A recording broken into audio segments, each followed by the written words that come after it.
আসসালামু আলাইকুম, আমি কারিজ ফাতেমা অর্দা এবং আমাদের টাইপ 1 হচ্ছে অতি গুরুত্বপূর্ণ প্রশ্নগুলো, অর্থাৎ বিপরীত শব্দের মধ্যে যেগুলো মোস্ট ইম্পর্টেন্ট প্রশ্ন, অতি গুরুত্বপূর্ণ প্রশ্নগুলো আছে সেগুলো আমরা একটু সমাধান করব। প্রথম যে প্রশ্নটা আছে সেটা দেখো, খুবই সহজ। বিপরীত শব্দ কিন্তু আসলেই খুবই সহজ একটা টপিক, আর এখান থেকে প্রচুর প্রশ্নও আসে। সাধারণত কতটি শব্দ পরস্পর বিপরীত শব্দ হয়? আমরা জানি একটা শব্দের বিপরীত শব্দ অর্থাৎ একটা অপরটার বিপরীত শব্দ হয়ে থাকে, তার মানে দুটি। হ্রাস শব্দের বিপরীত শব্দ কোনটি? হ্রাস শব্দের বিপরীত শব্দ হচ্ছে কি? বেশি। অতিবৃষ্টি শব্দের বিপরীত শব্দ হচ্ছে আমাদের অনাবৃষ্টি। নিচের কোনটি ভূত শব্দের বিপরীত অর্থ প্রকাশ করে? ভূত মানে হচ্ছে অতীত, তাহলে এটার বিপরীত শব্দ কি হবে? ভালো, পেতনি, ভবিষ্যৎ নাকি ভীরু? অবশ্যই ভবিষ্যৎ।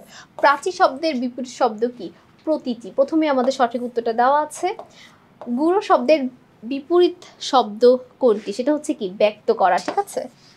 প্রাচ্য শব্দের বিপরীত শব্দ কি? প্রাচী শব্দের মতো, প্রাচীতে যেমন প্রতীচী ছিল, প্রাচ্যতে হবে প্রতীচ্য। ধৃষ্ট শব্দের বিপরীত শব্দ কোনটি? ধৃষ্ট শব্দের বিপরীত শব্দ হচ্ছে নম্র। উন্নতি শব্দের বিপরীত শব্দ কি? এটা বুঝাই যাচ্ছে উন্নতির বিপরীত শব্দ হচ্ছে অবনতি। ঘাতক শব্দটির বিপরীত অর্থ প্রকাশ করে কে? পালক, পালন, হত্যাকারী নাকি পালনকারী? এটা উত্তরটা হবে পালক। হরণ শব্দের বিপরীত শব্দ কোনটি? অহরণ, অপহরণ, পূরণ নাকি প্রসারণ? হরণ শব্দের বিপরীত শব্দ হচ্ছে পূরণ। বিচ্ছেদ শব্দের সঠিক বিপরীত শব্দ কি? বিচ্ছেদের সঠিক বিপরীত শব্দ হচ্ছে সন্ধি। সন্ধি শব্দের অর্থ যেহেতু মিলন, সেই জন্য। 13তে বলা আছে সাকার শব্দের বিপরীত শব্দ কোনটি? আকার, নিরাকার, সরব নাকি সরস? এটার উত্তর হবে কি? নিরাকার।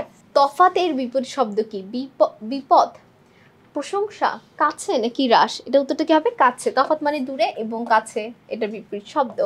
বন্ধনের বিপরীত শব্দ কোনটি? মুক্তি, পুরস্কার, প্রশংসা নাকি যুক্তি? অবশ্যই মুক্তি। তারপর দেখো, বিচ্ছেদ শব্দের বিপরীত শব্দ কোনটি? এটার উত্তরটা কি হবে? অবিচ্ছেদ, দ্বন্দ্ব, সন্ধি নাকি সমাস? অবশ্যই সন্ধি। তড়িৎ শব্দের বিপরীত শব্দ কি? এটার উত্তর হবে 2, স্লথ। উপশম এর বিপরীত শব্দ কোনটি? অধ, উন্নতি, বৃদ্ধি নাকি উদার? এর উত্তর কি হবে? বৃদ্ধি। দেখো এখানে বলা আছে কৃত্রিম শব্দের বিপরীত শব্দ কি? অকৃত্রিম, ভেজাল, স্বাভাবিক নাকি আসল? এর উত্তর কি হবে? স্বাভাবিক। নশ্বর এর বিপরীত শব্দ কি? নশ্বর মানে কি? যেটা হচ্ছে শেষ হবে না, এটার বিপরীত শব্দ হবে অবিনশ্বর। ঠিক আছে, খুবই সহজ। বিপরীত শব্দ আসলে একবার দেখলেই পারা যায় এমন একটা টপিক, আর এখান থেকে কিন্তু একের অধিক প্রশ্নই আসে। তো সকলকে অসংখ্য ধন্যবাদ আমাদের সাথে এই ক্লাসটি করার জন্য, এবং পরবর্তী ক্লাসে আমন্ত্রণ রইল। আসসালামু আলাইকুম, আল্লাহ হাফেজ।